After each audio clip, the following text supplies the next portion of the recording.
चलिए शुरू करते हैं। मैं अपनी वीडियो लेक्चर रिकॉर्ड भी करता हूं, इसलिए कि अगर आपकी कोई क्लास अगर कभी मिस हो जाए तो अगर ज़रूरत हो तो मैं आपको भेज सकता हूं, लेकिन ये नहीं कि आप रोज़ क्लास को मिस करेंगे।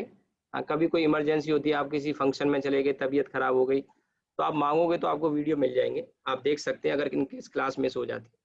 मैं अभी आपको समझा रहा था कि अगर मान लो पोजीशन 1 से 2 अगर हम घुमाते हैं तो एक्सियल वेक्टर की डायरेक्शन 1 से 2 घुमाए, रेड वाला एरो, तो ये रेड वाला हैंड है और एक्सियल वेक्टर की डायरेक्शन ऊपर की तरफ आएगी। लेकिन अगर हम 2 से 1 पोजीशन के लिए घुमाते हैं, 2 वाला एरो है, तो ब्लू वाला मैं फिगर बना रहा हूं।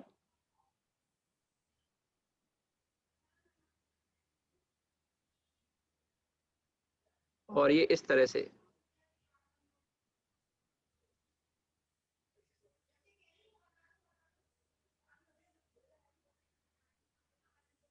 ऐसे आपको शायद फिगर समझ में आया हो। पोजीशन 2 से पोजीशन 2 से लेके पोजीशन 1 की तरफ हमने घुमाया, और पोजीशन 2 से पोजीशन 1 की तरफ अगर हम घुमाते हैं तो जो राइट हैंड का डायरेक्शन है,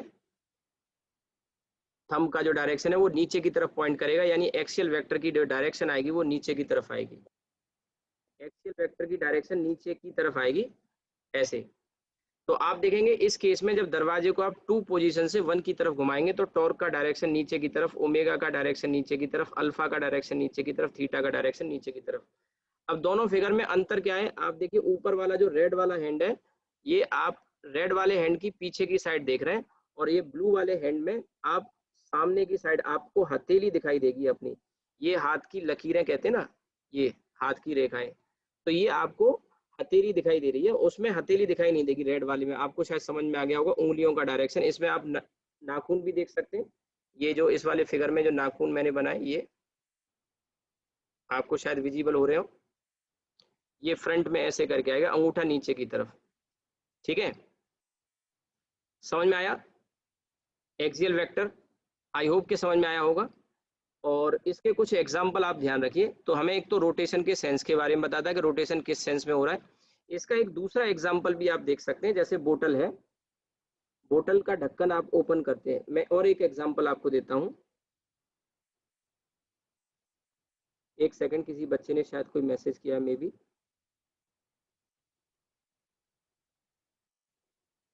अच्छा, वॉइस मेरी फ्लक्चुएट कर रही है, नेटवर्क का मे बी, कोई नेटवर्क का इशू आ रहा हो मे बी। बाकी लोगों को मेरी आवाज़ सही आ रही है? मैंने यहाँ से आपको अनम्यूट कर दिया है, मेरी आवाज़ ठीक आ रही है? Yes sir. Yes yes sir. Sir. अच्छा, नेटवर्क का कोई इशू हो सकता है आपके पार्ट पे, एक बार देखिए, थोड़ा सा नेटवर्क कई बार गड़बड़ होता है, तो कोई दिक्कत नहीं है। थोड़ा सा यहाँ पर मैं जो स्क्रीन पे लिखता हूँ उससे भी आप अंदाजा लगा सकते हैं, कई बार हो सकता है कि आवाज़ में थोड़ा अंतर आ जाता हो। ठीक है, तो अब देखिए मैं एक चीज़ और बताता हूँ आपको। जैसे बोतल का एक एग्जाम्पल लेते हैं, बोतल का ढक्कन खोलते हैं, ये बोतल है और ये बोतल का ढक्कन है, राइट। अब बोतल के ढक्कन को खोलने के लिए आपने इस डायरेक्शन में रोटेट किया, बोतल के ढक्कन को ओपन करने के लिए आपने इस डायरेक्शन में रोटेट किया, इस तरह से ऐसे।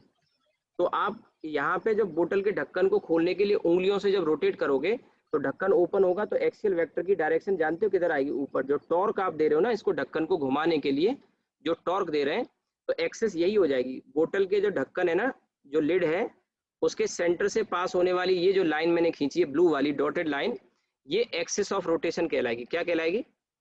Axis of rotation. और इस एक्सिस ऑफ रोटेशन के अलोंग ही डायरेक्शन आएगा, ऊपर या नीचे। ऊपर या नीचे, तो आप इसमें राइट हैंड की उंगलियों को घुमाएंगे। फिर से यहाँ पे आप बनाना चाहो तो इस तरह का फिगर बना सकते हैं, और ये आपका अंगूठा ऊपर की तरफ पॉइंट कर रहा है, तो उंगलियों को रोटेशन के सेंस में घुमाएंगे, और अंगूठा हमें जो बताएगा वो टॉर्क का डायरेक्शन, या थीटा का, या अल्फा का, या ओमेगा का डायरेक्शन देगा। अब आपने बोतल का ढक्कन खोला, पानी पिया, और अब ढक्कन बंद करना शुरू कर दिया। अब जब आप ढक्कन को बंद करेंगे तो आप इसको उल्टा घुमाओगे कि नहीं घुमाओगे? ऐसे। आप जब ढक्कन को बंद करोगे तो आप इस सेंस में घुमाओगे कि नहीं? ऐसे, इस सेंस में। अब जब ऐसे घुमाएंगे तो एक्सियल वेक्टर यानी टॉर्क की डायरेक्शन अब के किधर आएगी? अब के फिर वो नीचे की तरफ आ जाएगी टॉर्क का डायरेक्शन। आप क्या करेंगे, राइट हैंड की उंगलियों को आप इसमें घुमाएंगे और आपका जो अंगूठा है वो नीचे की तरफ पॉइंट करेगा। आपको मेरी बात शायद समझ में आ गई होगी। तो टॉर्क का डायरेक्शन नीचे आ जाएगा।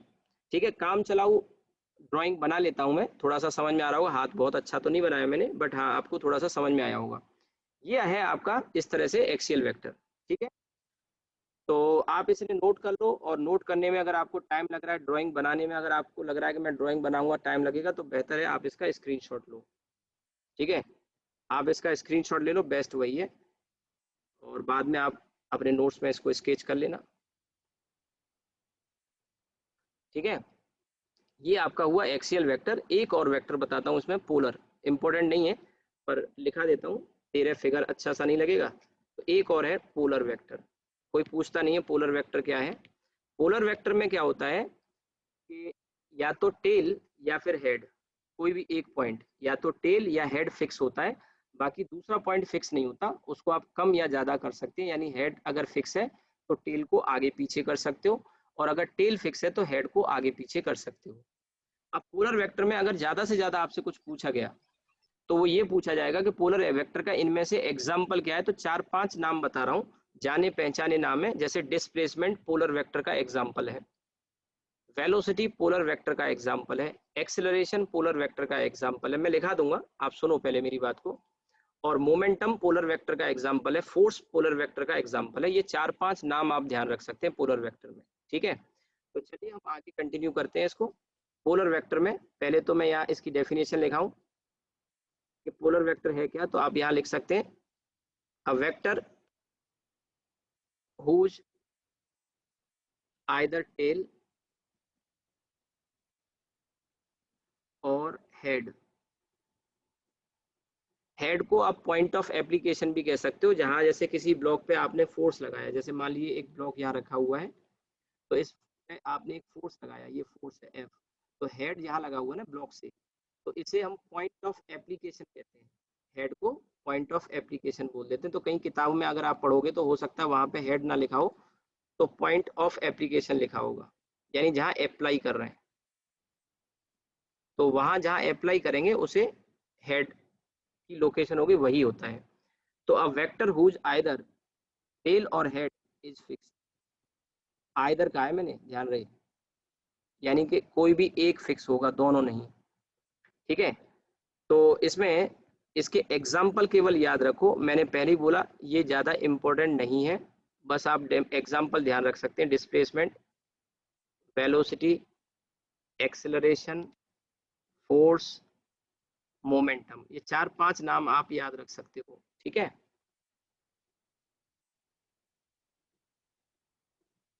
बस इससे ज़्यादा इसके टाइप्स जानने की ज़रूरत नहीं है आपको, बिल्कुल भी। ठीक है, इससे ज़्यादा टाइप्स की कोई ज़रूरत नहीं है। अगर आप कहीं पढ़ रहे हैं और आपको ऐसा लग रहा है कि मैंने नहीं पढ़ाया, मैं पढ़ा दूंगा, अभी बहुत सारे हैं, इररिलेवेंट है, टाइम वेस्ट करना है, कोई फ़ायदा नहीं है। वहाँ कोई ये थोड़ी है कि कोई 11th क्लास का एग्जाम सब्जेक्टिव देने जा रहे हो और नंबर आया 5 नंबर का क्वेश्चन आया कि what is a vector and discuss its various types, और आप लिखाई 15 वहाँ पे, बोले सर आपने तो 14 ही लिखाए थे, 15वां तो लिखाया ही नहीं था। ऐसे बहुत सारे हैं, जरूरत ही नहीं है उनकी।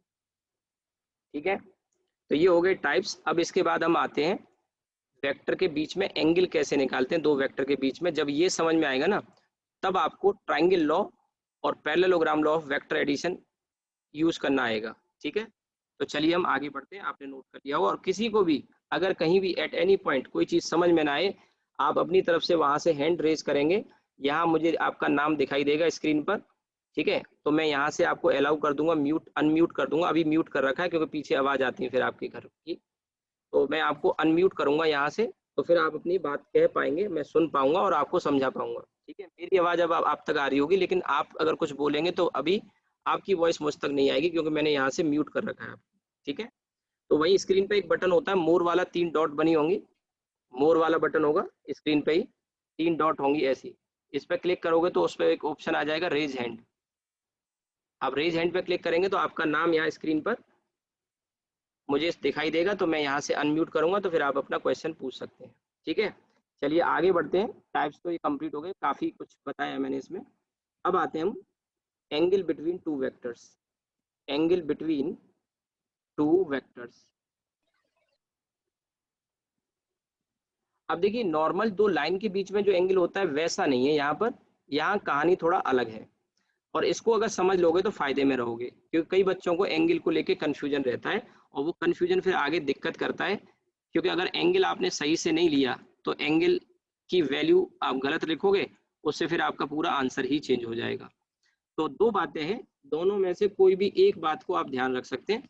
आप ऐसे कह सकते हैं एंगल बिटवीन टू वेक्टर्स, ये बिटवीन मैंने थोड़ा शॉर्ट में लिख दिया है। Angle between two vectors is the angle between two vectors is the angle between their direction। अच्छा, डायरेक्शन आप जानते हो, एरो के डायरेक्शन से पता लग जाएगा। एक तो ये तरीका है पहला वाला, angle between two vectors is the angle between their direction. और दूसरा क्या तरीका है कि जब भी आप एंगल निकालेंगे दो वेक्टर के बीच में, आप उनको या तो हेड हेड वाइज या फिर उनको टेल टेल वाइज अरेंज कर लेंगे, या तो हेड हेड वाइज या फिर टेल टेल वाइज अरेंज कर लेंगे, तब जो एंगल आएगा वो एंगल होता है। ठीक है, तो आप इसको दूसरा, दोनों में से कोई भी एक तरीका अपनाना है आपको, ये नहीं कि दोनों लगाने, एक मेथड अपनाना है कोई भी। और करके लिख रहा हूं, तो to find angle between two vectors arrange them either को इनिशियली। अब देखिए को इनिशियल का बस यही यूज है और कोई यूज नहीं है। अब को इनिशियली का मतलब है कि इनकी टेल टेल टच कर रही हैं। बताया ना पीछे मैंने को इनिशियल वेक्टर आज। को इनिशियली यानी उनकी टेल टच करें, और को टर्मिनली यानी या फिर उनके हेड टच करें। अगर दो वेक्टर के हेड और टेल टच कर रहे हैं तो वो एंगल जो दिख रहा है वो नहीं होगा, ध्यान रखना। को टर्मिनली का मतलब हेड हेड टच कर रहे हैं। तो या तो पहला वाला कोई मेथड ये वाला आप अपनाइए, या दूसरा वाला, कोई से भी एक मेथड से आप एंगल फाइंड कर लेंगे और सही एंगल मिलेगा। मैं आपको एग्जांपल देके समझाता हूँ। और अभी मैं आपको यहाँ से अनम्यूट करूंगा, फिर आपसे ही सुनूंगा आपको मेरी बात कितनी समझ में आई। जैसे एक ये वेक्टर है, एक ये वेक्टर है और दूसरा ये वेक्टर है। ठीक है, इसका नाम है ए और इसका नाम है बी। तो आपके हिसाब से मैं यहाँ से, शायद आपको अनम्यूट कर रखा है पहले से, यस आप बोल सकते हैं। मैं आपको यहाँ एंगल बताता हूँ, कौन सा वाला एंगल आपको लग रहा है जो होना चाहिए इनके बीच में। जैसे एक एंगल तो ये है, लेट इस एंगल को मैं 1 कहता हूँ और बाहर वाले को 2 कहता हूँ। आपके हिसाब से दोनों के बीच में एंगल 1 होगा कि 2 होगा? 2 होगा। 2 देखिए यहाँ पे कुछ कंफ्यूजन होते हैं बच्चे के दिमाग में, वो मैं दूर कर दूं। मैंने ऐसा कहीं नहीं कहा कि छोटा वाला एंगल होता है दो वेक्टर के बीच में। मैंने ऐसा नहीं कहा कि बड़ा वाला होता है। बड़ा भी हो सकता है, छोटा भी हो सकता है, यानी एक्यूट भी हो सकता है, ऑब्ट्यूज भी हो सकता है। पहली बात, मैंने ऐसा कुछ नहीं कहा, एक बात। दूसरी बात, कई बच्चों को क्या लगता है कि अंदर वाला होता है, दो लाइन के बीच में जो एंगल होगा वो। तो वो लाइन, आप ज्योमेट्री नहीं पढ़ रहे, आप पढ़ रहे हैं वेक्टर। तो अंदर का भी हो सकता है और बाहर का भी हो सकता है। तो आपने जैसे कई बच्चों ने जवाब दिया, सही जवाब दिया है कि एंगल 2 जो दिखाया सर वो वाला होगा। अब वो कैसे डिसाइड करेंगे? तो सबसे पहले देखो यहाँ पे एक नंबर वाला ए वाला जो वेक्टर है उसकी हेड और बी की टेल टच कर रही है। क्या? ए की हेड और बी की टेल टच कर रही है। तो ये इस तरह से तो हम इनको नहीं रख सकते। या फिर एक तरीका क्या है कि आप ए का डायरेक्शन देखो, ए का डायरेक्शन ये है। ए का डायरेक्शन अगर आप देखेंगे तो ए का डायरेक्शन ये है कि नहीं है? डायरेक्शन क्या लिखा है? एंगल बिटवीन दियर डायरेक्शन, यही तो बताया, एंगल बिटवीन दियर डायरेक्शन। तो ए का डायरेक्शन ये है और बी का डायरेक्शन ये है। तो सही एंगल कौन सा होगा? 2 वाला। या तो ऐसे कर लो। आपने कहा सर पहला वाला समझ में आ गया, दूसरा वाला और बताओ। तो दूसरे वाले के लिए क्या करो, किसी एक वेक्टर को, ए को या बी को, मान लो बी अपनी जगह पर था, ए को मैं खिसका के लाऊंगा, तब तक खिसकाऊंगा, आगे शिफ्ट करता जाऊंगा कि जब तक ए की टेल बी की टेल पर ना आ जाए। और अब जो एंगल आएगा वो एंगल होगा। आप देखिए मैंने क्या किया, ए को खिसकाया, बी को नहीं। आपने कहा सर बी को भी खिसका सकते हैं क्या? बिल्कुल खिसका सकते हैं। ए को अपनी जगह पे रहने दो, ए को अपनी जगह पे रहने दो, बी को खिसका लाओ नीचे की तरफ, ऐसे। ध्यान रहे वेक्टर को जब आप खिसका रहे हो तो फ्री वेक्टर है, तो फ्री वेक्टर को खिसका तो सकते हो, लेकिन कंडीशन क्या होती है कि मैग्नीट्यूड और डायरेक्शन चेंज नहीं होना चाहिए। तो मैंने इसी फिगर में क्या किया, बी को नीचे खिसका दिया, ए को अपनी जगह पे रखा। अब इनके हेड टच करके यानी को टर्मिनल मिल रहा है, तो ये वाला एंगल हो जाएगा। अब ध्यान से देखिए, ये एंगल थीटा और ये वाला angle theta interior opposite angle होते हैं, आपने प्रॉपर्टी पढ़ी होगी ज्योमेट्री में, और ये बराबर होते हैं। आई थिंक मेरी बात समझ में आ गई होगी। एक दो एग्जाम्पल और मैं आपको पूछता हूँ, एंगल को लेके कंफ्यूजन पूरी तरह से दूर हो जाना चाहिए, और हो जाएगा। ठीक है, छोटा बड़ा नहीं देखना, अंदर बाहर का नहीं देखना, कोई भी छोटा बड़ा हो सकता है, बस आपको सही डायरेक्शन पता होना चाहिए। चलिए मैं एक और फिगर बनाता हूँ आपके सामने। एक ये वेक्टर है और दूसरा ये वेक्टर है। तो अब इनमें आपको बताना है कि इनमें एंगल 1 नंबर वाला होगा कि 2 नंबर वाला होगा। आप बोल के बता सकते हैं मुझे कौन सा? 1 वाला होगा सर। 1 वाला होगा। कैसे पता लग रहा है? 1 में आप देखें पोजीशन में दोनों की हेड ऑलरेडी, को टर्मिनल ही होगा सर।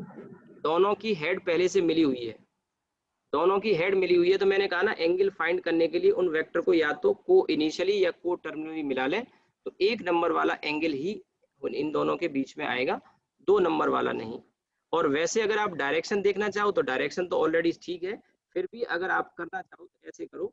देखो 1 नंबर का डायरेक्शन तो ऐसे बढ़ा लो 1 नंबर को, और 2 नंबर वाले को ऐसे बढ़ा लो। 1 नंबर वाले को ऐसे बढ़ा लिया नीचे की तरफ, यानी एक नंबर ना कह के, 1 नंबर मैंने गलत बोल दिया।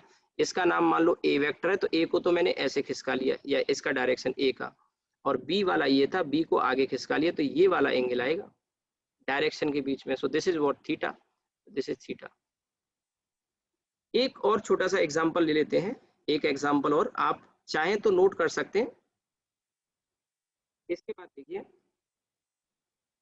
मान लो एक ये है वेक्टर और दूसरा वेक्टर इसमें ये है। आपको बताना है कि इसमें जो एंगल आएगा वो 1 नंबर वाला होगा कि 2 नंबर वाला होगा? 2 नंबर वाला सर। सेकंड वाला होगा सर। 1 नंबर वाला कि 2 वाला? 2 वाला सर। 2 वाला, बिल्कुल सही जवाब, 2 वाला होगा। कैसे? सबसे पहली बात तो इनके सर, हेड और टेल मिल रहे हैं, यस। तो हेड और टेल मिल रहे हैं तो इस तरह से तो ले नहीं सकते, या तो किसी एक वेक्टर को आगे खिसकाएं या फिर इनके डायरेक्शन देखें। तो ये वाला जो वेक्टर है, मान लो इसका नाम मैंने दे दिया पी वेक्टर, और इस वेक्टर का नाम दे दिया क्यू।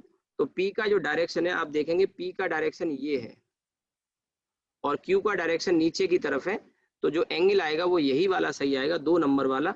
या फिर आप एक काम करिए कि पी को आगे खिसका लो थोड़ा सा, पी वेक्टर को आगे खिसका लो और क्यू वेक्टर को अपनी जगह पे रहने दो, या क्यू को खिसका लो, पी को अपनी जगह पे रहने दो। तो पी को मैंने खिसका लिया, क्यू को यहीं रहने दिया, तो अब इनके टेल टेल मिल गए। तो this is the angle theta which is the required angle.